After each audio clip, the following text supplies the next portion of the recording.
Hey guys, in this video I thought I'd show you what I consider my best photos from my photography journey so far, tell you a little bit about why I took them and some details about the photos and the edit.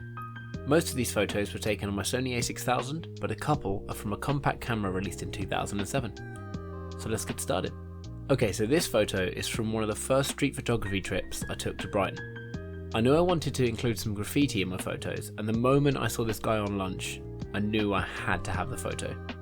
To be honest, I was taking photos of everything that day, just getting comfortable having the camera out in public and shooting in front of people, which feels weird to say now, as now I don't even think about it.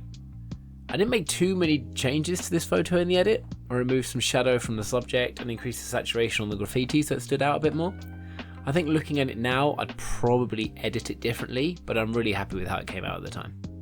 So I took this photo while away on a long weekend in Bath with my girlfriend. We decided to visit the Roman baths, and honestly I wasn't expecting to get any great photos, as it was pretty crowded, but I was wrong. Not only did I get this photo, but I got another photo that you'll see later on in this video. What attracted me to this shot was the reflection and the girl posing with her friend. It just worked so perfectly for me. I had to remove a few objects from the shelves behind, like a water bottle, someone's bag, and like a little handheld radio, but I feel like the small changes had a massive impact on the finished photo. Now this photo has a special place in my heart. I just purchased the Canon PowerShot G9, the camera I mentioned earlier that was released in 2007, and wanted to test it out. I jumped on the train down to Brighton to shoot for a few hours, including golden hour. This was one of the last photos I took. It had been a pretty successful trip, but I think this is my favourite from that day, and it also confirmed the G9's place in my constant camera collection. When I looked at this in Lightroom, instantly I knew that the people on the beach had to be silhouettes, so that we could focus on nothing but the sky. I removed a few people from the beach so it was slightly less crowded, and I just love how it came out. I also love that you can just about see the wind farm on the horizon. Let me set the scene for this one. I'm walking around Camden Market, it's super busy, and I knew I wanted a photo from this part of the market because of the umbrellas. I found a corner and I just waited. After about 15 minutes, I saw a woman walking towards me. The pink of her jumper matching some of the umbrellas was perfect. I knew she'd be great for the shot.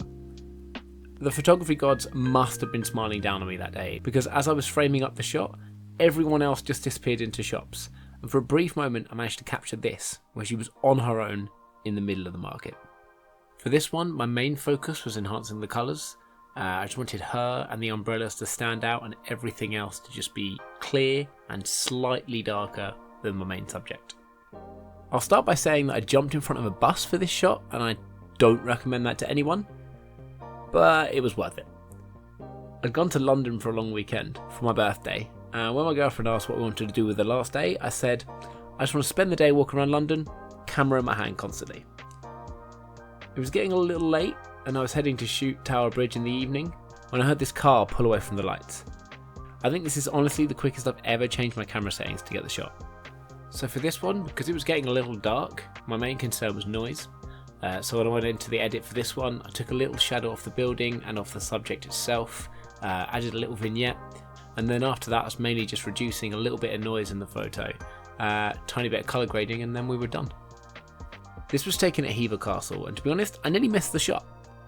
I saw the Donuts trailer, I took a few shots from a few different angles, and I just wasn't happy. So I turned around and thought, I'll get myself a coffee and I'll plan my afternoon of shooting there. That's when I saw the mirror and realised that I was shooting the right thing, just from the wrong angle. Honestly, I didn't do too much in the edit for this one. I just made the mirror stand out a little bit more, lowered the background down, and I was pretty happy with it. So recently I've been really into using items to frame my subject, so when I saw this window I was instantly drawn to it. I played around with where in the window I wanted her to be before settling on the dead centre. Funny side note about the photo, I was in a really small room with a low roof, basically sat on a child's seat to take this photo, which is not fun when you're 6'6". I didn't change too much on this photo either, but I did remove someone who was sunbathing on the grass as I didn't want to pull any attention away from my main subject. So this is the other photo from the Roman baths, and I actually took it while trying to capture something else. I started lining up my shot, trying to get a photo of the flames, and while I was trying to find the angle I wanted, I saw this guy across from me trying to take a photo. I quickly repositioned and grabbed the shot. I'll be honest, after seeing him take other photos, I'm 99% sure he was another street photographer, and I'm pretty sure there's a photo of me on the internet from his point of view, which I would love to see. I did do quite a lot of editing to this photo, including but not limited to adjusting the contrast, a lot of colour grading, and mainly removing a woman who was leaning against one of the columns. Right, so I feel like this photo was the easiest one to take out of all of them. I was out for a walk on Mother's Day, had my camera in my hand, and I saw this colourful couple leaning over the lake and simply stopped, took the photo, walked away. I didn't check it, I just knew I'd got it, and I knew that I'd be happy with it, and I just carried on with my day. I made a few small changes to this one, but I mainly just added one of my favourite film presets and lowered the highlights of the background so that the couple would stand out more. So this final photo is another shot from the Canon PowerShot G9 and was taken pretty recently. I was walking through National Trust House. Honestly, I hadn't taken many photos I was happy with that day, but the moment I saw the pastel colours of the walls and the curtains, I knew that the Canon would capture the colours perfectly. Honestly, the colours from this little camera and its CCD sensor blow me away. At first, I thought my subject for the photo was the sunlight on the booklet, and then the woman walked onto the grass and sat down perfectly in the bottom right corner of the window. Really, this photo's honestly pretty close to how the raw file came out of the camera. I lifted the shadows a bit, added a subtle film preset, and it was basically done. Well, thanks for watching, guys. If you made it all the way through to the end of the video, thanks, and drop a comment down saying I stayed, so I know who my favourites are. I'd also love for you to leave a comment just explaining like what your favourite photo you've ever taken is, or how long you've been doing photography. It's just good to get to know more photographers out there in the community. I've got a bunch of videos lined up for the future, including reviewing some very cheap, very old cameras, and also my review on my first ever Micro Four Thirds camera. So until then guys, see you later.